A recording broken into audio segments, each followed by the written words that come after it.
మనము జ్ఞాపకం చేసుకున్నాం. దయచేసి కొరింథీయులకు రాసిన మొదటి పత్రిక, కొరింథీయులకు రాసిన మొదటి పత్రిక మొదటి అధ్యాయము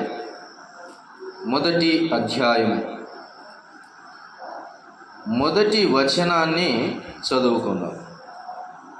మొదటి అధ్యాయము మొదటి వచనాన్ని చదువుకుందాం.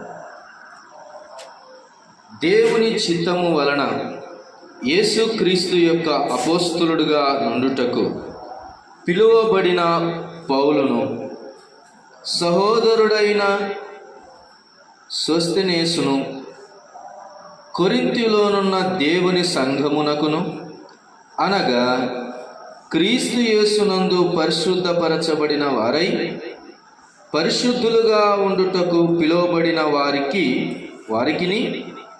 వారికిని మనకును ప్రభువుగా ఉన్న మన ప్రభువైన యేసుక్రీస్తు నామమున ప్రతి స్థలములో ప్రార్థించు వారందరికీ శుభమని చెప్పి వ్రాయున్నది.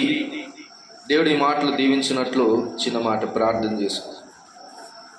మహాపరిశుద్ధుడైన ప్రేమగల తండ్రి, మీ పరిశుద్ధమైన పాదములకు స్తోత్రం. ఈ మధ్యాహ్న కాల సమయంలో మీ పాద సన్నిధిన చేరి సజీవుడైన దేవుణ్ణి, నిజమైన దేవుణ్ణి, పరిశుద్ధుడైన దేవుణ్ణి మేము ఆరాధించుటకు మాకిచ్చినటువంటి రక్షణను బట్టి మిమ్మల్ని కొనియాడుటకును మమ్మల్ని అందరినీ పిలిచి నీ బల్ల చుట్టూ ఒలివ మొక్కల వలె చేరి స్తుతించుటకు అనుమతించిన దేవా, నీకు స్తోత్రం.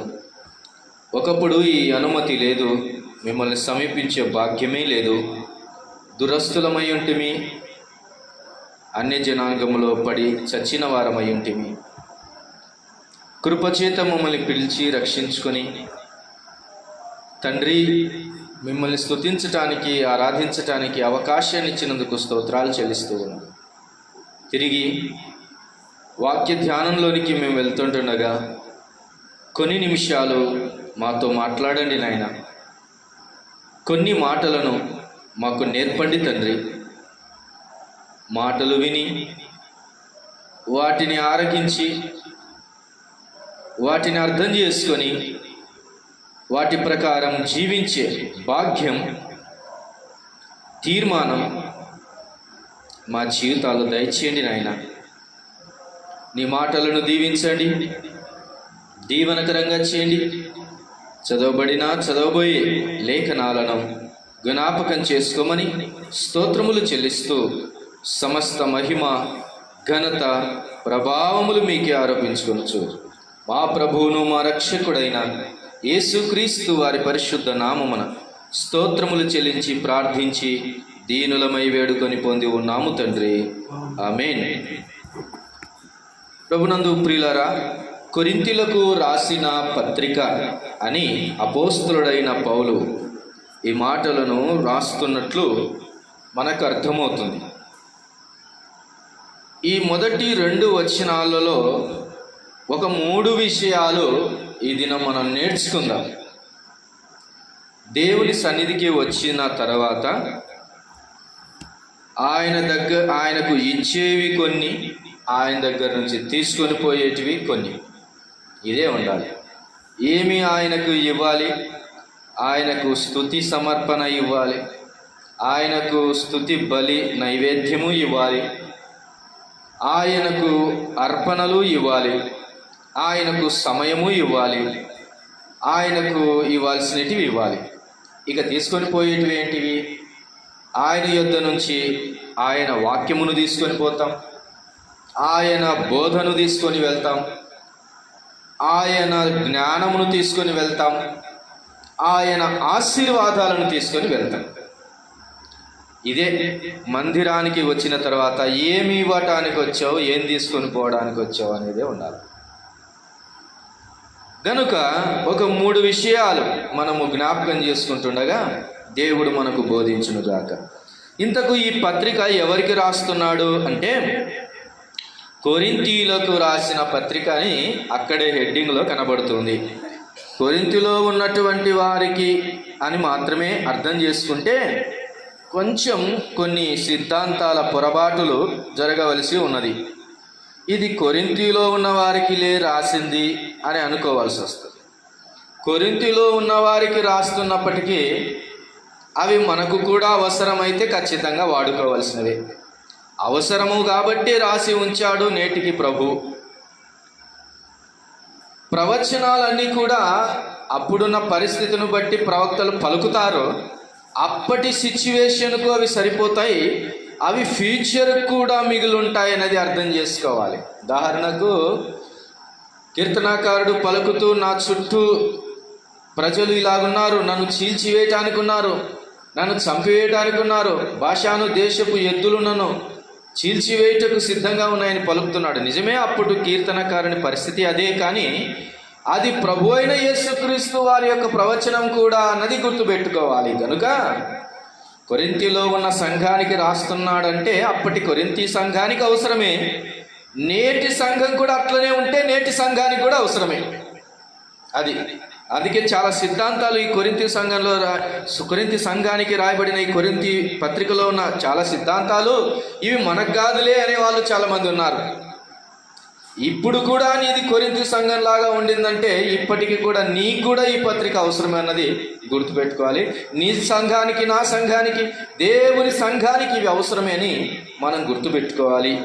అయితే ప్రియులారా చూడండి, 3 విషయాలు జ్ఞాపకం చేసుకుందాం. ఎవరికి రాస్తున్నాడు? 2వ వచనం, కొరింథీలోనున్న దేవుని సంఘమునకు. ఎవరికి రాస్తున్నారు ఈ పత్రిక? కొరింథీలో ఉన్నవారికి కాదు కానీ, కొరింథీ పట్టణానికి కాదు కానీ, కొరింథీ ప్రజలకు కాదు కానీ, కొరింథీలోనున్న సంఘమునకు అని గుర్తుపెట్టుకోవాలి. అది ఎవరి సంఘము? దేవుని సంఘము అని గుర్తుపెట్టుకోవాలి. మొదటి మాట దేవుని సంఘము అనేది గుర్తుపెట్టుకోవాలి. దేవుని సంఘానికి దేవుని పత్రిక అవసరమై ఉన్నది, దేవుని మాటలు అవసరమై ఉన్నాయి, దేవుని నియమాలు అవసరమై ఉన్నాయి, దేవుని ఆజ్ఞలు అవసరమై ఉన్నాయి. కనుక దేవుని ప్రజలకు, దేవుని సంఘానికి దేవుని పత్రిక అవసరమై ఉన్నది. ఈ మాటలు అవసరమై ఉన్నాయి. ఇంతకు దేవుని సంఘము అనగా ఏమిటి? దేవుని సంఘము అనగా ఏమిటి? ఒకసారి చూడండి, అపోస్తుల కార్యముల గ్రంథంలో, అపోస్తుల కార్యముల గ్రంథం 20వ అధ్యాయాన్ని ఒకసారి జ్ఞాపకం చేసుకున్నాను. చూడండి,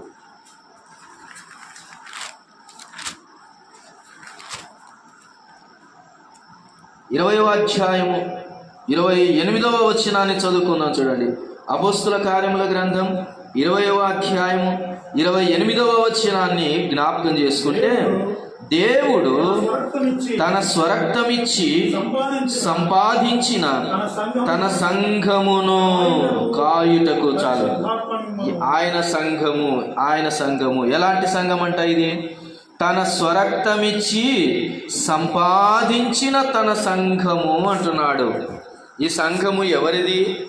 సంఘము నాది, సంఘము నీది. బాధ్యత అప్పగించిన దాన్ని బట్టి అలా అనిపించవచ్చేమో కానీ నిజానికి సంఘం ఎవరిది?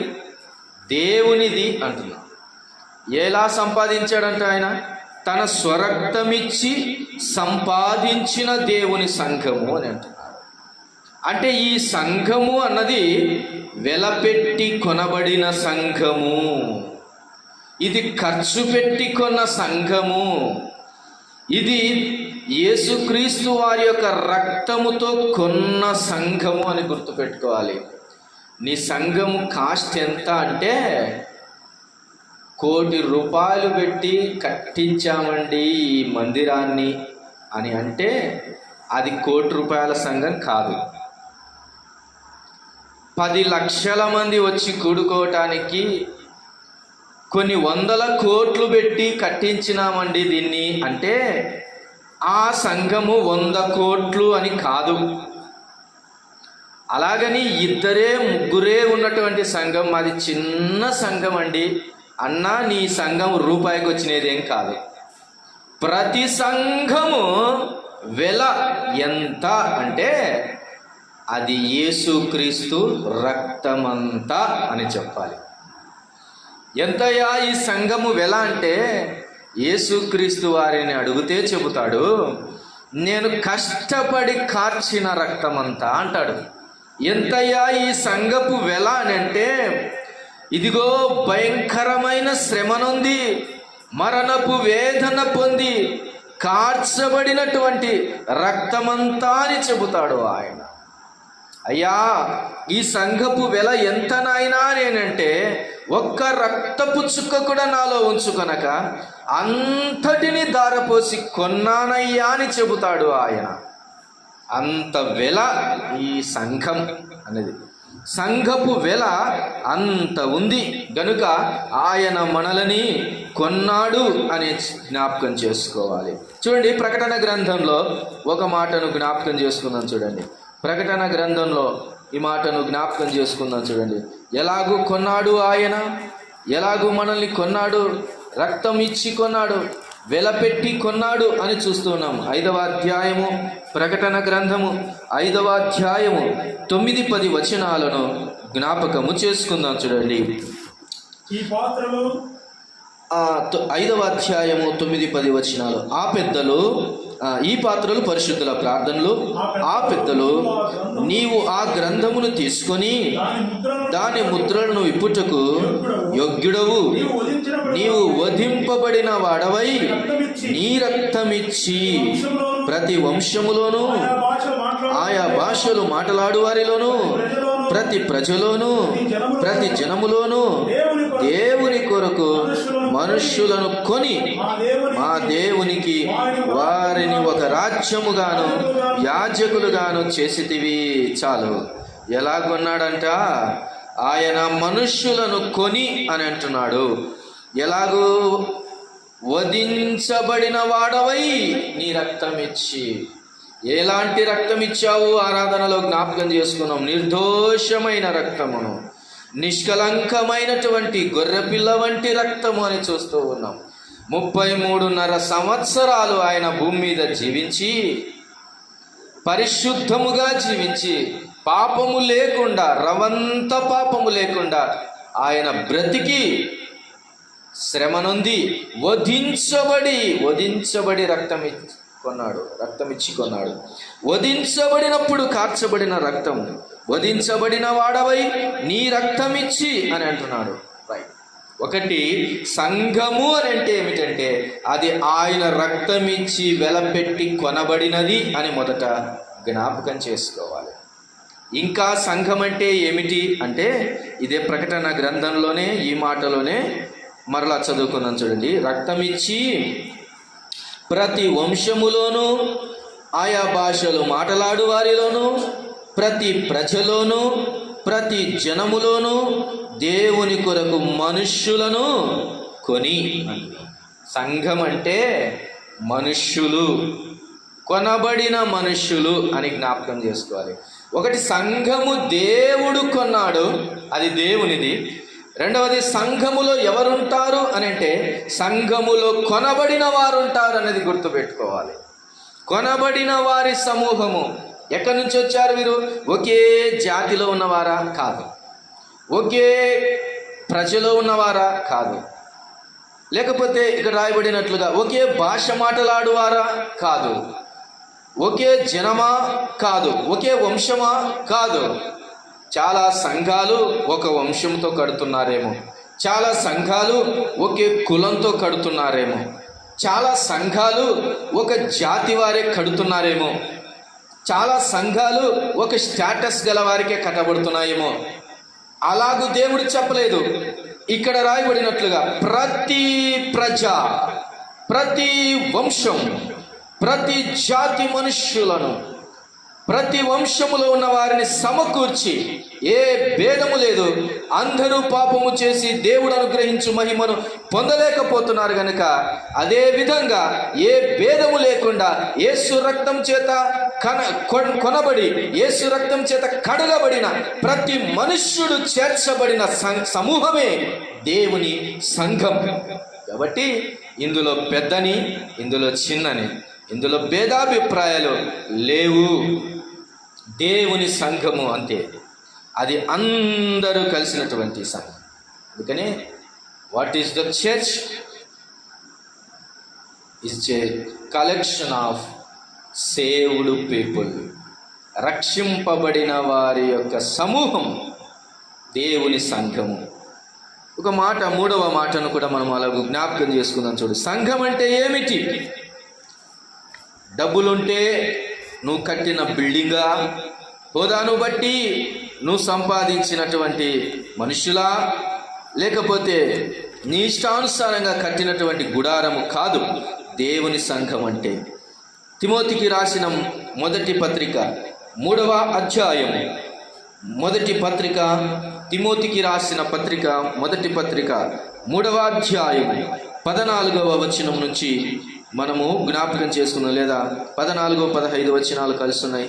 16 వచనాల వరకు చదువుకున్నాం. శీఘ్రముగా నీ యొద్దకు వత్తునని నిరీక్షించుచున్నాను, అయినను నేను ఆలస్యము చేసిన ఎడల దేవుని మందిరములో, అనగా జీవము గల దేవుని సంఘములో. చాలు, మూడవ మాటను మనము జ్ఞాపకం చేసుకొనిచున్నాం. దేవుని సంఘం అంటే ఏమిటి అని అంటే, అది దేవుడు సంపాదించినది ఒకటి, రెండవది సంపాదించబడిన ఆ మనుష్యుల సమూహము దేవుని మందిరం, దేవుని సంఘం. మూడవది దేవుని సంఘము అనగా జీవము గల దేవుని సంఘము.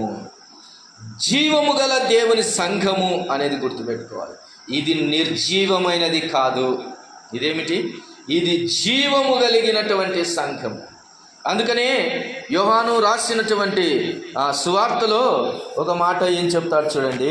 యోహాను రాసిన సువార్త 1వ అధ్యాయము 2-3 వచనాలను మనము 4 వచనాలను చదువుకుందాం. చూడండి, 3వ వచనం నుంచి, కలిగి ఉన్నదేది ఆయన లేకుండా కలుగలేదు, ఆయనలో జీవముండెను, ఆ జీవము మనుష్యులకు వెలుగై ఉండెను. గనుక ఇప్పుడు సంఘం అంటే ఏమిటి? ఆయన జీవము చేత వెలిగించబడిన వారని అర్థం. అనగా ఆ సంఘములో ఇప్పుడు ఏముంది? జీవమున్నది. నిర్జీవము కాదు, నిర్లక్ష్యము కాదు. ఆ సంఘములో జీవమున్నది. అందుకని కొన్నిసార్లు ఈ జీవము సన్నగిలిపోతున్నప్పుడు, ఈ జీవము తగ్గిపోతున్నప్పుడు చాలాసార్లు కూడికలు పెడుతుంటాం. ఏం కూడికలు? ఉజ్జీవ కూడికలు అని అంటుంటాం. ఉజ్జీవం మరలా పునరుద్ధరించబడతాం. ఆ జీవం ఎల్లప్పుడూ, ఆ జీవము అలాగ ఉండవలసినదే ప్రియులారా. జీవము గల దేవుని సంఘము గనక జీవము కలిగిన వారై ఉంటారు. మనం పొందిన జీవము అది నిత్య జీవము అని జ్ఞాపకం చేసుకోవాలి ప్రియులారా. కాబట్టి జీవము గల సంఘము అనగా వెలిగించబడినటువంటి వారమై, జీవము కలిగిన వారమై ఉన్నాము అని జ్ఞాపకం చేసుకోవాలి. జీవం కలిగినోడు ఎట్లుంటాడు? జీవం కలిగిన పనులు చేస్తాడు. జీవం కలిగిన పనులు అంటే ఏమిటి? విశ్వాసపు క్రియలు చేస్తాడు వాడు. జీవం కలిగినోడు ఏం చేస్తాడు? క్రమాన్ని మర్చిపోడు. జీవం కలిగినోడు ఏం చేస్తాడు? ఎల్లప్పుడూ ప్రభువులో ఆనందిస్తాడు. జీవం కలిగిన వాడు ఏం చేస్తాడు? ప్రభువులో చలనం కలిగిన వాడై ఉంటాడు. జీవం గలవాడు ఏం చేస్తాడు? దేవుని సన్నిధిలో, దేవునిలో ఉనికి కలిగి జీవిస్తాడు. ఈ లోక ప్రయాణములో, లోకపు వ్యధలో, లోకపు చీకటిలో, లోకపు ప్రయాణంలో కలిసిపోవటానికి వాడు ఇష్టపడడు. వాడు జీవము గలవాడై జీవపు క్రియలు చేస్తాడు. కాబట్టి ఇది జీవము గల దేవుని సంఘము. అదే తిమోతికి రాసిన పత్రికలోని అదే వచనంలోని 16వ వచనంలో లేదా 15వ వచనపు ముగింపులో ఈ మాట చదువుకుందాం. చూడండి, అనగా జీవము గల దేవుని సంఘములో జనులు ఎలాగూ ప్రవర్తింపవలెనో అది నీకు తెలియవలెనని ఈ సంగతులు నీకు రాయిచున్నాను. ఆ సంఘము సత్యమునకు స్తంభమును ఆధారమునై ఉన్నది. ఈ సంఘము అనగా అది దేనికి స్తంభము? అది సత్యమునకు స్తంభము అని చూస్తూ ఉన్నాం. సంఘము అనగా సత్యం. సంఘము అనగా దేవుని లేఖన సత్యముతో నిండి ఉండాలి. చాలా చోట్ల సత్యము బోధించటం లేదండి. ప్రేమ బోధించబడుతున్నది, కృప బోధించబడుతున్నది, మనుషులకు ఆదరణ ఆశీర్వాదములు బోధించబడుతున్నాయి. వాటన్నిటితో పాటు సత్యం కూడా బోధించవలసినదై ఉన్నది. సత్యము సంఘము అన్నది సత్యమునకు స్తంభమును ఆధారమై ఉన్నది. లోకంలో ఉన్నవాడు సత్యం తెలుసుకోవాలంటే వాడికి ఒక ఆధారం కావాలి. ఆ ఆధారం ఏమిటి? దేవుని సంఘమే. ఒకడు వచ్చి దేవుని సంఘంలో కూర్చున్నప్పుడు వాడు ఏం నేర్చుకోవాలి అంటే వాడు సత్యం నేర్చుకోవాలి. దేవుని సంఘమునకు వాడు ఆశ్రయించిన వాడై వాడు సత్యం నేర్చుకోవాలి. సత్యం ఏమిటి? సత్యం నేనే సత్యం అన్నాడు ఆయన వాక్యము సత్యమని రాయబడి ఉన్నది. వాక్య సారాంశము సత్యమని రాయబడి ఉన్నది. గనుక దేవుని గ్రంథములో ఆది కాండము నుంచి ప్రకటన గ్రంథం వరకు లెక్క ప్రకారము చదివితే సత్యమేమిటో బయలుపరచబడుతూ ఉంది. ఈ సత్య స్తంభముగా మనము చేయబడాలి అని అంటే మనము ఏమై ఉండాలి అని అంటే మనము కూడా సత్యమునందు ఉన్నవారమై ఉండాలి. సంఘములో ఉన్న ప్రతి వారు కూడా సత్యమునందు ఉన్నవారమై ఉండాలి. సత్యమును అంగీకరించిన వారమై సరైనటువంటి రక్షణ తీర్మానము కలిగి సత్యమునందు ఉన్నవారమై ఉండాలి. మాత్రమే కాక యోహాను సువార్త 17వ అధ్యాయంలో సెలవిస్తాడు చూడండి, సత్యమునందు మనము ప్రతిష్ఠించబడి ఉండాలి. 17వ వచనం, యోహాను సువార్త 17వ అధ్యాయము 17వ వచనాన్ని చదువుకుందాం చూడండి.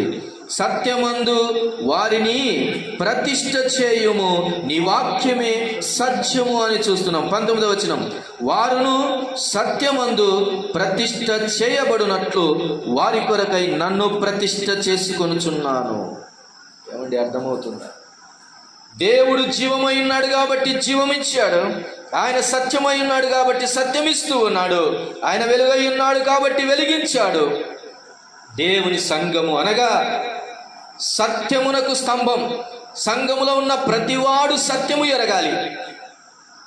సత్యము ఎరగాలి అంటే సత్యమునందు ప్రతిష్ఠ చేయబడాలి. సేవా ప్రతిష్టలు చూసాం, అలాగే రకరకాల ప్రతిష్టలు చూసాం, మందిర ప్రతిష్టలు చూసాం. కానీ సత్యమునందు ప్రతిష్ఠ ఎప్పుడైనా చూసారా?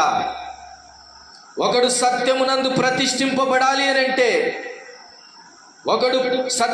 ప్రతిష్ఠింపబడాలి అని అంటే సత్యవంతుడైన దేవుని ద్వారా వాడు ప్రతిష్ఠింపబడి ఉండాలి. యేసు ప్రభువారే సత్యమైనాడు కాబట్టి ఆయన ప్రతిష్ఠించాడు. చూడండి, ఏమిటి సత్యం అని రాయబడింది? నీ వాక్యమే సత్యం. నీ వాక్యమే సత్యం. చాలా మందికి వాక్యం అర్థం కాదు. చాలా మందికి అర్థమైన కాడికే వాక్యం అనుకుంటారు. చాలా మందికి చదివిన కాడికి ఆన్సర్ రావాలనుకుంటారు. అట్టి వారికి దేవుని వాక్యం అనేది అర్థం కాదు ప్రియులారా. అర్థం కాదు, అది మామూలుగానే అర్థం కాదు. అర్థం కావాలి అని అంటే ఏం చేయాలో ఒకసారి చూడండి. దానియేలు గ్రంథంలో ఎందుకు వాక్యం అర్థం కాదు చాలా మందికి? ఎందుకు చాలా మందికి సత్యం అర్థం కాదు? ఎందుకు తాను అనుకున్నదే సత్యం అని వెళ్తుంటాడు ఒకడు? ఎందుకు ఇలాగ జరుగుతున్నది అని అంటే దేవుడు సెలవిచ్చాడు. ఇలాగ చూడండి, 12వ అధ్యాయము దానియేలు గ్రంథం 4వ వచనాన్ని చదువుకుందాం. 4వ వచనాన్ని, దానియేలు నీవు ఈ మాటలను మరుగు చేసి అంత్యకాలము వరకు ఈ గ్రంథమును ముద్రింపుము. చాలా మంది నలుదిశల సంచరించినందున తెలివి అధికమగును అని నాతో మాట్లాడు గాబ్రియేలు అతడు చెప్పాను. ఏం చేయబడిందంటే ఈ గ్రంథం ముద్ర వేయబడిన గ్రంథం ఇది. ఈ గ్రంథము తెరిచి చదువుకోవడానికి చదువైతే వస్తే అక్షరాలు అర్థమైతే కానీ అంతర్యం అర్థం కాదు. ఎందుకనగా అవి ముద్రించబడినవి అన్నది మనం గుర్తుపెట్టుకోవాలి ప్రియమైన దేవుని వాళ్ళారా. అయితే ఎవడు గ్రహిస్తాడు? చూడండి, అదే దానియేలు గ్రంథం 12వ అధ్యాయము 10వ వచనాన్ని మనము చదువుకుందాం. చూడండి. అనేకులు తమను శుద్ధిపరచుకొని ప్రకాశమానులను నిర్మలులను అగుదురు, దుష్టులు దుష్టకార్యములు చేయుదురు గనుక ఏ దుష్టుడును ఈ సంగతులను గ్రహింపలేక పోవును. కారణం చూడండి, ఎందుకు అర్థం కాదు మానవునికి దేవుని వాక్యం, ఎందుకు అర్థం కాదనంటే దుష్ట క్రియలలో జీవించుచున్న వానికి అర్థం కాదు. మాత్రమే కాకుండా బుద్ధిహీనులకు కూడా ఇది అర్థం కాదు అని రాయబడి ఉన్నది. అయితే ఆ తర్వాత మాట జ్ఞాపకం చేసుకుందాం. ఎవడును ఈ సంగతులను గ్రహింపలేకపోవును గాని బుద్ధిమంతులు గ్రహించెదరు. ఎవరు గ్రహిస్తారంట? బుద్ధిమంతులు గ్రహించెదరు. అయితే మనమందరము ఎవరము? సంఘములో చేర్చబడిన బుద్ధిమంతులమై ఉన్నాము. అవునా కాదా? 10 మంది కన్యకలను పోల్చబడి ఉన్నది పరలోక రాజ్యం. కొందరు బుద్ధి గలవారు, కొందరు బుద్ధి లేని వారని రాయబడింది. అనగా బుద్ధిగల సంఘం, బుద్ధిగల కన్యకల సముదాయం సంఘం. బుద్ధిగల సంఘము, బుద్ధిగల కన్యకల వలె మనం ఉండాలి. ఆ సముదాయాన్ని సంఘం అంటున్నాడు. అట్టి బుద్ధిగల వారికి దేవుని వాక్యం అర్థమవుతుంది. అట్టి వారే వాక్యము చేత ప్రతిష్ఠించబడిన వారు. అట్టి వారికే దేవుని సత్యం అనే ప్రతిష్ఠ కలిగి ఉంటారు. అట్టి వారి సంఘము, అట్టి వారి యొక్క కలయికని దేవుని సంఘము, అది సత్యమునకు స్తంభము అనేది గుర్తుపెట్టుకోవాలి. ముగిస్తూ ఉన్నాను. ప్రియులారా, ఎవరికి పత్రిక రాశాడు? దేవుని సంఘమునకు అని రాశాడు. అంతే. దేవుని సంఘము ఒక్కో చోట ఒక్కో క్యారెక్టర్ కలిగిన సంఘంగా ఉండదు. ప్రతి సంఘము దేవునిదే. అంతే. గనుక కొరింథీలో ఉన్న సంఘమునకు ఈ పత్రిక రాశాడని చూస్తున్నాం. రెండో మాటను జ్ఞాపకం చేసుకుందాం రండి. కొరింథీలకు రాసిన మొదటి పత్రిక, కొరింథీలకు రాసినటువంటి మొదటి పత్రికలోని 2వ వచనంలో మన ఈ మాటలు జ్ఞాపకం చేసుకుందాం. ఎవరికి రాశాడు? కొరింథీలో ఉన్న దేవుని సంఘమునకు, అనగా క్రీస్తు యేసునందు పరిశుద్ధపరచబడిన వారై పరిశుద్ధులుగా ఉండుటకు పిలువబడిన వారికి. రెండవదిగా అర్థం చేసుకోవాలి, ఎవరికి రాయబడి ఉన్నది అని రాయబడుతుంది? పిలువబడిన వారు ఎలాగుండుటకు? పరిశుద్ధులుగా ఉండుటకు పిలువబడిన వారు. అందుకని ఆయన మనల్ని ఏమని పిలిచాడు? పరిశుద్ధులు అని పిలిచాడు. పరిశుద్ధులకు ఈ పత్రిక రాయబడి ఉన్నది. కొరింథీలో ఉన్నటువంటి సంఘంలో ఉన్న వాళ్ళే పరిశుద్ధులు అయితే కాదు కదా. పిలువబడిన పరిశుద్ధులందరికీ నీ పత్రిక రాయబడి ఉన్నది. నీవు పరిశుద్ధుడిగా ఉండటకు పిలువబడితివా? అయితే ఈ పత్రిక నీకే అని గుర్తుపెట్టుకోవాలి. దేవుని వాక్యము నీ కొరకే అని గుర్తుపెట్టుకోవాలి. పరిశుద్ధులుగా ఉండటకు, పరిశుద్ధత విషయంలో నా తీర్మానము ఎలాగుండాలి? పిలువబడినప్పుడు ఎందుకు పిలువబడ్డావు అన్నది నీవు తెలుసుకుంటే నీకు అర్థమవుతుంది. ఎందుకు పిలువబడ్డాం? పరిశుద్ధులుగా ఉండుటకు పిలువబడిన వారమై. చాలాసార్లు ఎందుకు నమ్ముకున్నామని అంటే ఏదేదో సాధించడానికి అనుకుంటాం. ఏదేదో సాధించాల్సిన అవసరం లేదు. మొట్టమొదట నువ్వు పరిశుద్ధంగా బ్రతుకు, అంతే చాలు. నీ పరిశుద్ధ జీవితమే సంఘములో వెలుగు. నీ పరిశుద్ధ జీవితమే సంఘమునకు జీవం. నీ పరిశుద్ధ జీవితమే సంఘమునకు స్తంభము, సత్యమై ఉన్నది అని గుర్తుపెట్టుకోవాలి. తెస్సలోనిలకు రాసిన మొదటి పత్రిక 4వ అధ్యాయం. తెస్సలోనిలకు రాసిన మొదటి పత్రిక 4వ అధ్యాయము 4-5 వచనాలు, 3-4-5 వచనాలు చదువుకును. మీరు పరిశుద్ధులగుటయే, అనగా మీరు జారత్వమునకు దూరంగా ఉండుటయే దేవుని చిత్తం. మీలో ప్రతివాడును దేవుని ఎరుగని అన్య జనుల వలె కామాభిలాష యందు కాక పరిశుద్ధత యందును ఘనత యందును తన ఘటమును ఎట్లు కాపాడుకునవలెను అది ఎరిగి ఉండుటయే దేవుని చిత్తం. ప్రియులారా, ఎందుకు పిలువబడ్డాము? పరిశుద్ధులగుటకే. పరిశుద్ధత యందు మన ఘటమును కాపాడుకొనుటయే ఇదే దేవుని చిత్తం. చాలాసార్లు దేవుని చిత్తం ఏంటి అని అంటే ఎప్పుడు గుర్తురాదు. కానీ దేవుని చిత్తం తెలుసుకోవడానికి చాలామందికి ఉద్యోగం కాడ, చాలామందికి వివాహాల కాడ దేవుని చిత్తమా కాదా నాయనా అని అడుగుతూ ఉంటారు. అప్పుడే దేవుని చిత్తం పనికొచ్చిందా? అప్పుడే దేవుని చిత్తం ఆలోచన చేస్తావా? దేవుని చిత్తం ఏంటో ముందు ఇది ఎరుగు. ఈరోజు దేవుడు నీతో మాట్లాడుతుంటుండగా దేవుని చిత్తం ఏమిటి? నువ్వు పరిశుద్ధంగా బ్రతకడమే దేవుని చిత్తం, అంతే. పరిశుద్ధంగా నీ ఘటమును అనగా నీ దేహమును ఎట్లు కాపాడుకోవాలనో తెలుసుకోవటమే దేవుని చిత్తం. దేవుని చిత్తాన్ని ఇది నెరవేర్చకుండా ఇక ఏదేదో అడిగితే దేవుని చిత్తం ఎందుకు అవుతుందండి? దేవుని చిత్తం మిగతావి అర్థం కావాలంటే ముందు మొదటిది అర్థం కావాలి నా జీవితానికి. కాబట్టి ఈరోజు పరిశుద్ధత విషయంలో నీ అభిప్రాయం ఏమిటి? పరిశుద్ధత విషయంలో నీ ఘటమును కాపాడుకున్నటలో నీవు ఎంతవరకు త్యాగం చేస్తున్నావు? ఎంతవరకు నిబద్ధత కలిగి ఉన్నావు? ఎంతవరకు నీ పరిశుద్ధమైన జీవితానికి కట్టుబడి బ్రతుకుతూ ఉన్నావు? దేవుని మాట నీవు అధిగమిస్తూ పరిశుద్ధతను కోల్పోతే పరిశుద్ధుడు అని పిలుచుటకు దేవుడు ఇష్టపడతాడంటారా? ఆలోచన చేయాలి. అదే అధ్యాయంలోనే చూడండి, ఎట్లు కాపాడుకునవలనో ఎరిగిండుటే దేవుని చిత్తం అన్న తర్వాత 7వ వచనంలో చూడండి, 7వ వచనంలో పరిశుద్ధులగుటకై దేవుడు మనల్ని పిలిచెను గాని పిలువలేదు. చూడండి, ఇక్కడ చాలా విషయాలు మనము జాగ్రత్తగా ఆలోచన చేస్తే పరిశుద్ధులు అగుటకే పిలిచాడు, పరిశుద్ధులుగా ఉండుటకే పిలిచాడు, పరిశుద్ధులు అగుటకే పిలిచాడు అనే సంగతులు కనబడుతున్నాయి. అనగా పరిశుద్ధులమయ్యాం, పరిశుద్ధులం అవుతూనే ఉండాలి, పరిశుద్ధతను కాపాడుకుంటూనే ఉండాలి అని జ్ఞాపకం చేసుకుంటున్నాం. పరిశుద్ధతలో రూపాంతరత అనేది కనబడాలి మన జీవితాలలో. పరిశుద్ధతలో మెట్టు మెట్టు ఎదుగుతూ ఉండాలి, తగ్గకూడదు. చాలాసార్లు ఏమంటారంటే పెద్దవాళ్ళు, అప్పట్లో బాగా బతికినాంలేనైనా అని అంటారు. మరి ఇప్పుడు అట్టగాదు ఉండాల్సింది దేవుని పిల్లలకు. అప్పుడు ఏదో అట్లా బతికినాం కానీ ఇప్పుడు ఇంకా బాగా బతుకుతున్నాం అనాలా.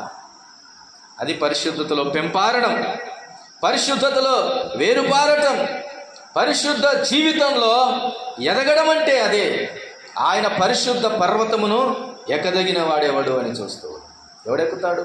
పరిశుద్ధత యందు తీర్మానం కలిగిన వారే కదా అని దేవుడు సెలవిస్తున్నాడు. ఆయన పరిశుద్ధులుగా మనల్ని ఉచితంగా పిలిచాడు. మనం పరిశుద్ధులం కాదు, లెక్క ప్రకారం పరిశుద్ధులుగా ఉండటానికి పిలిచాడు. ఎప్పుడు పిలిచాడు? ఈ పిలుపు ఇది ఇప్పటి పిలుపు కాదు, అనాది కాల సంకల్పపు పిలుపే. ఒకసారి చూడండి, ఎఫెసీయులకు రాసిన పత్రిక, ఎఫెసీయులకు రాసినటువంటి పత్రిక 1వ అధ్యాయము 4-6 వచనాలు కలిసి ఉన్నాయి. నేను మధ్య భాగంలో నుంచి చదువుతున్నాను. దాదాపు హాఫ్ తర్వాత ఉన్న మాటలను చదువుతూ ఉన్నాను. ఆ స్టాంజాలో హాఫ్ పైన ఉన్నటువంటి మాటలు చదువుతున్నాను. మనలను ముందుగా తన కోసము నిర్ణయించుకొని, అక్కడి నుంచి పట్టుకోండి, మనలను ముందుగా తన కోసము నిర్ణయించుకొని మనము తన ఎదుట పరిశుద్ధులమును నిర్దోషులమనై ఉండవలెనని జగత్తు పునాది వేయబడక మునిపే ప్రేమ చేత ఆయన క్రీస్తులో మనల్ని ఏర్పరచుకొనేను.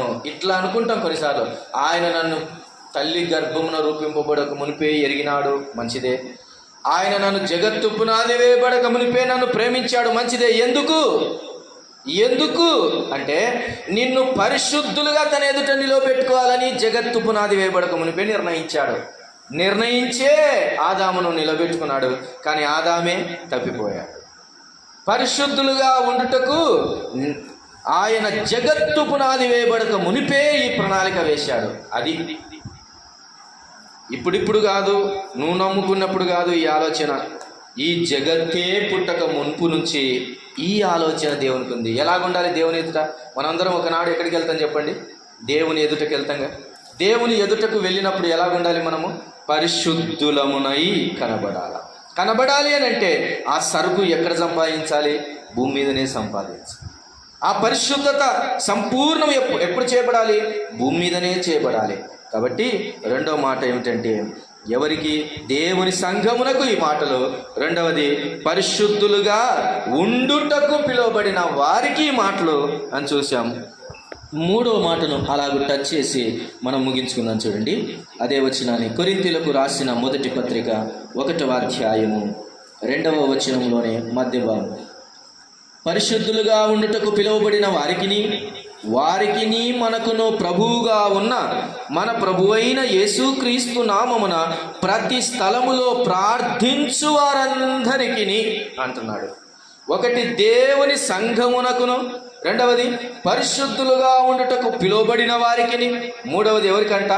ప్రార్థించు వారందరికీ అని అంటున్నాడు. ప్రార్థించే వారికి కూడా ఈ పత్రిక నాకు వద్దు అంటే నువ్వు ప్రార్థన చేసేవాడవు కాదని అర్థం. ప్రార్థించేవాడవైతే నీకు ఈ పత్రిక అవసరమైంది. అందుకే వాక్యము అర్థం కావాలంటే ప్రార్థించే గుణం ఉండాలి నీలో ముందు. దేవుని వాక్యం నీ వద్దకు, నీకు అవసరతకు దేవుని వాక్యం నీ వద్దకు చేరాలి అని అంటే ముందు నువ్వు ఎవలాగా ఉండాలి? ప్రార్థించేవాడిగా ఉండాలి. సమూయేలు దేవుని మందిరానికి వచ్చినప్పుడు మొట్టమొదట చేసిన పని ఏమిటి? దేవునికి మ్రొక్కెను అని చూస్తూ ఆ మ్రొక్కడము, ఆ ప్రార్థించడము, తలవంచటము, మోకరించటము, సాగిలపడటము, దేవుని వైపు చూడటం, ఇది ప్రాక్టీస్ కావాలి నీ జీవితాల్లో. చాలాసార్లు దేవుని మందిరంలో కూర్చుంటాం కానీ మనసు నిలకడ ఉండదు. దేవుని మందిరంలో ఉంటాం కానీ మనసు అటు ఇటు తిరుగుతూ ఉంటుంది. మనసు లేని మనిషి ఎలా దేవునికి? మనసు లేని నీ దేహం ఎందుకు బరువు దేవుని సంఘంలో కూర్చోవడానికి? మనసు దేవుని మీద లేకుండా నీవెందుకు వచ్చావు మందిరానికి? దేవుడు సెలవిస్తూ దేవుని మీద మనస్సు కుదుటగా ఉండాలంటే, దేవుని మీద నీ ఆత్మ దేవుని వైపు ఎత్తుకోవాలంటే నీవు ప్రార్థించేవాడిగా ఉండాలి. అందుకే సమూయేలు దేవుని మందిరాన్ని విడిచిపోకుండా అతడు అంతకంతకు ఎదగడానికి కారణం ఏంటంటే స్టార్టింగే మ్రొక్కి అడిగేశాడండి. మ్రొక్కడం నేర్చుకోవాలి, ప్రార్థించడం నేర్చుకోవాలి. ప్రార్థన యెహోవా నామమున ప్రార్థన ప్రారంభమైన చూస్తూ ఉన్నాం. నీ జీవితంలో ప్రారంభమయ్యిందా ప్రార్థన అనగా చాలా రకాలు ఉంటాయండి. ప్రార్థనకు వచ్చామంటారు. ఎక్కడికి వచ్చారు? ప్రార్థనకు వచ్చాం అంటే అక్కడ ఎవరో ప్రార్థన చేస్తున్నారు, అక్కడికి నువ్వు వచ్చావు అంతే. అది ప్రార్థనకు రావడం. రెండవది ప్రార్థన చేస్తున్నటువంటి వారితో ఏకీభవించడం. రెండవది అంటే ఎవరైనా ప్రార్థన చేస్తుంటారు, వారితో పాటు మనం కూడా ఏకీభవించడం అనేది జ్ఞాపకం చేస్తాం. ఇది సంఘముగా గుంపుగా చేసే ప్రార్థనకు సూచన. రెండవది వ్యక్తిగతమైన ప్రార్థన ఉండాలి. ఏం ప్రార్థన? వ్యక్తిగతమైన ప్రార్థన ఉండాలి ప్రియులారా. వ్యక్తిగతమైన ప్రార్థన ఏ జీవితంలో అయితే ఉండదో అట్టివాడు సంఘానికి కూడా పొసగలేడు, సరిగా పొసగలేడు. అందుకే వాడికి వాక్యం అంటే ఇంట్రెస్ట్ ఉండదు. ఏదో జర్రి పారాడినట్లుగా, ఏదో పాము తెముల మధ్యలో ఉన్నట్టుగా ఎప్పుడెప్పుడు లేచిపోదామా, ఎప్పుడెప్పుడు వెళ్ళిపోదామా దేవుని మందిరంలో నుంచి అని అనుకుంటూ ఉంటాడు. ప్రార్థన అనేది వారి జీవితానికి అలవాటు కాలే. ప్రార్థన అనేది వారి జీవితానికి అలవర్చుకోలేదు. వ్యక్తిగతమైన ప్రార్థన లేకపోవుట వలన ప్రార్థన అంటే ఆయాసమవుతుంది చాలా మందికి. ప్రియులారా జ్ఞాపకం చేసుకొని, నువ్వు శుద్ధీకరించబడాలంటే, అగ్ని చేత కాల్చబడాలంటే, శుద్ధ సువర్ణముగా మార్చబడాలంటే, దేవుని స్వారూప్యంలోనికి పోలికలోనికి రావాలంటే ప్రార్థన అనే ఒకే ఒక మార్గమే తప్ప వేరొక మార్గము లేదు. నువ్వు పాడినా, ప్రసంగించినా, నువ్వు మరేది చేసినా ప్రార్థన లేకపోతే పరిశుద్ధత నీ చేతులకు లేదని గుర్తుపెట్టుకోవాలి. ప్రార్థన లేకుండా జీవితాన్ని గడిపేస్తా ఉన్నావు. వ్యక్తిగత ప్రార్థన మన జీవితాలకు ఎంత ప్రాముఖ్యమో మనం గుర్తుపెట్టుకోవాలి ప్రియులారా. కనుక పరిశుద్ధత కలిగి, ప్రేమ కలిగి ప్రార్థించాలి. ప్రార్థన ఎలాగో చేయాలి? ఒక మాట యూదా పత్రికలో ఒక మాటను జ్ఞాపకం చేసుకుందాం. చూడండి, యూదా పత్రికలో ఒక మాట జ్ఞాపకం చేసుకుందాం. 20 వచనాలు. యూదా రాసిన పత్రికలో ఒక అధ్యాయమే ఉంటుంది. 20-21 వచనాలను జ్ఞాపకం చేసుకుందాం. చూడండి, ప్రియులారా మీరు విశ్వసించు అతి పరిశుద్ధమైన దాని మీద మిమ్మును మీరు కట్టుకొనుచు పరిశుద్ధాత్మలో ప్రార్థన చేయుచు నిత్య జీవార్థమైన ప్రభువుకు యేసుక్రీస్తు కనికరం కొరకు కనిపెట్టుచు దేవుని ప్రేమలో నిలుచున్నట్లు కాచుకొని ఉండుడి. ఎవరితో కలిసి చేయాలంట? పరిశుద్ధాత్మతో కలిసి ప్రార్థన చేయాలండి. పరిశుద్ధాత్మలో ప్రార్థన చేయాలండి. నువ్వు ప్రార్థన చేస్తున్నప్పుడు నీలో పరిశుద్ధాత్ముడు కూడా ప్రార్థన చేస్తుంటాడు. నువ్వు ప్రార్థన చేస్తున్నాడు, పరిశుద్ధాత్ముడు కూడా ఆనందిస్తాడండి. ఏమండి, పరిశుద్ధాత్ముడు ప్రార్థన చేసేవాడండి. ఆయన మన పక్షాన విజ్ఞాపన చేసేవాడండి. ఆయన మన పక్షాన వాడండి.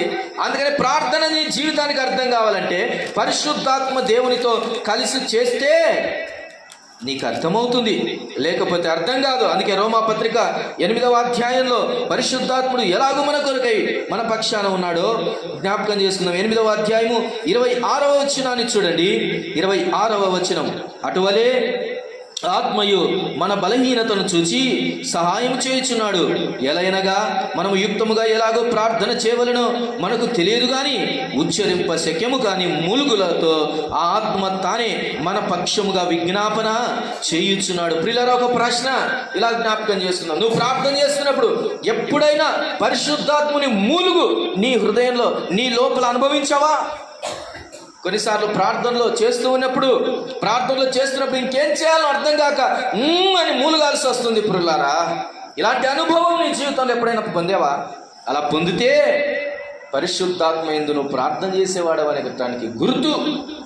ప్రార్థనకు వస్తావు, అందరూ చేస్తే ఆమేనంటావు, అందరి ప్రార్థనతో పాటు నువ్వు ఏకీభవిస్తావు, ఓకే అంటావు. కుటుంబ ప్రార్థనలు ఉంటాయి, ప్రార్థనలో ఏకీభవిస్తావు. కానీ నీకు నీవుగా have you stand in the prayer, have you encountered with a God in the prayer?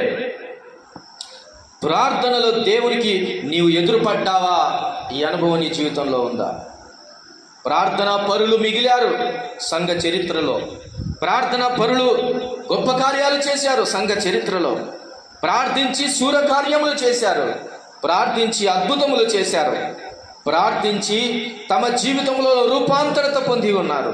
ప్రార్థన అనేది మన జీవితంలో ఎంత అవసరమో. ఈ మాటలు ఎవరికి రాశానంటున్నాడు పౌలు? ప్రార్థించు వారందరికీ. అందుకని ప్రార్థనలు ఉండాలండి, కుటుంబాలలో వ్యక్తిగత ప్రార్థనలు ఉండాలండి, సంఘములో ప్రార్థనలు ఉండాలండి. ప్రార్థన లేకపోతే చాలా కష్టం అనేది మనం గుర్తుపెట్టుకోవాలి. ప్రార్థన ప్రార్థన ప్రార్థన అనేది మన జీవితాల్లో ఉండాలి. 3 పూట్ల ఏమి తిన్నామన్నది కాదు, కానీ 3 పూట్ల ఏం చేశాము, ప్రార్థన చేశామా లేదా అనేది జ్ఞాపకం చేసుకోవాలి. కాబట్టి ప్రియులారా, ప్రార్థన చేయుట అనేది మన ధర్మమై ఉన్నది, బాధ్యత అయినది, ఆజ్ఞ ఉన్నది. అందుకని కదా తిమోతికి రాసిన పత్రికలో ఇలాగ సెలవిస్తాడు చూడండి, మనమందరము ప్రార్థన చేసేటటువంటి వారి గుంపులో ఉండాలి అన్నది దేవుడు మనకిచ్చినటువంటి ఆజ్ఞ అండి. తిమోతికి రాసిన మొదటి పత్రిక 2వ అధ్యాయము 1వ వచనంలో మనం చదువుకుందాం. 2 వచనాలను చదువుకుందాం. మనము సంపూర్ణ భక్తియు మాన్యతయు కలిగి నెమ్మదిగాను సుఖముగాను బ్రతుకు నిమిత్తము అన్నిటికంటే ముఖ్యముగా మనుషులందరి కొరకును రాజుల కొరకును అధికారులందరి కొరకును విజ్ఞాపనములను ప్రార్థనలను యాచనలను కృతజ్ఞతాస్తులను చేయవలెనని హెచ్చరించుచున్నాను. ప్రార్థన అనేది ఒక హెచ్చరిక. ఈరోజు దేవుని వాక్యం కూడా నిన్ను హెచ్చరిస్తుంది. ప్రార్థనలు తగ్గావా? అయితే నీవు విశ్వాసంలో వెయిట్ లాస్ అయినట్టు లెక్క. నీవు పరిశుద్ధతలో వెయిట్ లాస్ అయ్యావని అర్థం. నీవు దేవుని భక్తిలో వెయిట్ లాస్ అయ్యావని అర్థం కాదు. బలముగా దృఢముగా ఉండాలి అని అంటే ప్రార్థనలో ఎంత ఏకీభవిస్తున్నావు, ఎంత స్పెండ్ చేస్తూ ఉన్నావు, దేవునితో ఎంత ఎదుర్కొంటున్నావు. ప్రార్థనలు మన జీవితాల్లో ఎంత అవసరమై ఉన్నది. ప్రార్థన లేకుంటే దేవుడు నిన్ను ఇష్టపడేవాడు కాదు. కనుక ప్రార్థన చేయటం అన్నది ఇదండి, సంపూర్ణ భక్తియు మాన్యతయు కలిగి నెమ్మదిగా సుఖముగా బ్రతుకు నిమిత్తము. ఇవన్నీ దేని మీద ఆధారపడ్డాయి? ప్రార్థన మీద ఆధారపడ్డాయి. సుఖం లేదు, సుఖం ఎందుకు ఉంటుంది? నా జీవితంలో ఏం సుఖమే లేదు నైనా అని అంటారు. ఎందుకుంటుంది? ప్రార్థనలు గడిపితే కదా. నెమ్మదే లేదు జీవితానికంటే, ఎందుకుంటుంది? ప్రార్థనలో గడిపితే కదా. భక్తి మాన్యత లేదు నీ జీవితంలో, ప్రార్థనలో గడిపితే కదా. ప్రార్థనలో గడపకుండా నేను పరిశుద్ధుడనంటే లెక్క నీకు సరిపోవచ్చునేమో కానీ వాక్యానికి సరిపోదు. లెక్క నీకు సరిపోవచ్చునేమో కానీ దేవునికి సరిపోదు. లెక్క నీ వరకు నీ కుటుంబానికి సరిపోతుందేమో కానీ దేవునికి పరలోకానికి మాత్రం సరిపోదు. ప్రియులారా, ఈ ప్రార్థనలు నువ్వు చేసే ప్రతి ప్రార్థన కూడా అది దాచబడి ఉన్నదని గుర్తుపెట్టుకోవాలండి. ప్రార్థనలు వ్యర్థమయ్యేటువంటివి కాదు, అవి ఖచ్చితంగా దాచబడి ఉంటాయి. అనేది గుర్తుపెట్టుకోవాలి. ప్రార్థనలు ఒకనాడు దేవుడు నీ కన్నీటి ప్రార్థనలను, దేవుడు నువ్వు చేసినటువంటి ప్రతి ప్రార్థనను కూడా ఒకనాడు దేవుడు తీసుకొని వస్తాడు. ప్రార్థనలు ఎంత చేసావనేది నువ్వు గుర్తుపెట్టుకోవాలి ప్రియులారా. చూడండి ఒక్కసారి ప్రకటన గ్రంథం 8వ అధ్యాయం, ప్రకటన గ్రంథం 8వ అధ్యాయము 3-4 వచనాలు చదువుకుందాం. చూడండి 3-4 వచనాలు. మరియు సువర్ణ ధూపార్తి చేత పట్టుకొని ఉన్న వేరొక దూత వచ్చి బలిపీఠము ఎదుట నిలువగా, సింహాసనం ఎదుట ఉన్న సువర్ణ బలిపీఠము పైన పరిశుద్ధులందరి ప్రార్థనలతో కలుపుటకై అతనికి బహుధూప ద్రవ్యములు ఇయ్యబడెను. పరిశుద్ధుల ప్రార్థనలతో కలపడానికి అతనికి ఏమిచ్చారంట? బహుధూప ద్రవ్యములు ఇచ్చాడంట. అప్పుడు ఆ ధూప ద్రవ్యముల పొగ పరిశుద్ధుల ప్రార్థనలతో కలిసి దూత చేతిలో నుండి పైకి లేచి దేవుని సన్నిధిని చేరెను. ఇంగ్రీడియంట్స్ కలుపుతున్నాడు నీ ప్రార్థనకు. నీవు పరిశుద్ధుడవు గనక, దేవుని చేత పిలువబడిన పరిశుద్ధులం గనక, ఈ పరిశుద్ధుల ప్రార్థనలన్నీ కూడా ఏం చేయబడతాయంట? ఆ బహుధూప ద్రవ్యముల చేత కలిపినప్పుడు ఈ ప్రార్థనలు అవి కలిసి ధూపము వలె దేవుని సన్నిధికి చేరుతున్నాయంట. ప్రార్థన అనేది ఎంత సువర్ణ ధూపార్తి, ధూపపు స్థితిలో మనం అర్థం చేసుకోవాలి. ధూపము వేయబడుతున్నప్పుడు ఎంత సువాసన కనపడుతుందో. నీ జీవితంలో బ్రదర్, నీ జీవితంలో సువాసన రావాలంటే నువ్వు ప్రార్థన చేయాలైనా. నీ జీవితంలో సువర్ణ ధూపార్తి వలె నీ జీవితం ఉండాలంటే నువ్వు ప్రార్థన చేయాల్సిందేనైనా. మోకరించాల్సిందే, మోకాలు నేలకు తాకాల్సిందే. మోకరించి ప్రార్థన చెయ్యి. క్రైస్తవుడు అనే ఒక బుక్ నేను చదివాను. ప్రార్థనలో ఉన్న ఆశ, ప్రార్థనలో ఉన్న తృప్తి, ప్రార్థనలో ఉన్న సమయము, ప్రార్థనలో ఉన్న ఆరాటము, ప్రార్థనలో ప్రభుతో కలిసే విధానము, ప్రార్థన వలన పరలోకపు అనుభవం, అబ్బా చెప్పనశక్యము కానిదండి, చెప్పనశక్యము కాని. ఇంత విలువగల ప్రార్థనను నిర్లక్ష్యం చేస్తే ఏమైపోతామో ఆలోచన చేయాలి. ఎవరికి రాస్తున్నాడు? 3 మాటలు చూశాను. ఒకటి, దేవుని సంఘమునకు. ఏమిటి దేవుని సంఘం అనేది అర్థం చేసుకోవాలి. రెండవది, పరిశుద్ధులుగా ఉండుటకు పిలువబడిన వారికని చూస్తాము, ఎలాగో పరిశుద్ధతను కాపాడుకోవాలి. మూడవదిగా, ప్రార్థించు వారందరికీ రాస్తున్న పత్రిక. అలాగైతే చూడండి, దేవుని సంఘమునకును, అలాగే పరిశుద్ధులకు అందరికీ, అలాగే ప్రార్థించు వారందరికీ ఏం చెప్పాడు పౌలు? శుభమని చెప్పాడండి. ఏం చెప్పాడు? శుభమని చెప్పాడు. శుభం చెప్పడం ఎంత మేలండి. శుభం చెప్పడం ఎంత మేలు. యేసు ప్రభు వారు తిరిగి లేచినప్పుడు స్త్రీలు అటు ఇటు పరిగెడుతున్నారు. తిరిగి లేచినప్పుడు అప్పుడు యేసు ప్రభు వారు సూర్యోదయమైనప్పుడు వారికి ఎదురుపడి ఏమన్నాడు తెలుసా? మీకు శుభము కలుగును గాక. శుభం. నీ జీవితం శుభంగా ఉండాలి, నీ జీవితం శుభంగానే ముగించబడాలంటే నీవు ఈ 3 విషయంలో జాగ్రత్తగా ఉండాలి. సంఘంలో నీ బాధ్యత, నీ ప్రవర్తన. రెండవది, పరిశుద్ధత విషయంలో నీ స్థితి. మూడవది, ప్రార్థన విషయంలో నీ స్థితి, నీ గతి ఎలాగున్నదని గమనించుకోవాలి. ఇలా లేని ఎడల, ప్రార్థన జీవితం లేని ఎడల నీవు సంఘమునకు పనికిరావు, దేవుని రాజ్యమునకు పనికిరావు, పరలోక రాజ్యమునకు కూడా నువ్వు సరైన రీతిగా ఫిట్ అవ్వవు అని గుర్తుపెట్టుకోవాలి. అలా ఫిట్ కావాలంటే ఈ 3 విషయాల్లో జాగ్రత్తగా ఉండాలి. అటు కృప దేవుడు మనందరికీ దయచేయును గాక. తలలు వంచండి, ప్రార్థన చేసుకోండి. అందరూ తలలు వంచండి, కళ్ళు మూసుకోండి. దేవుని సంఘంలో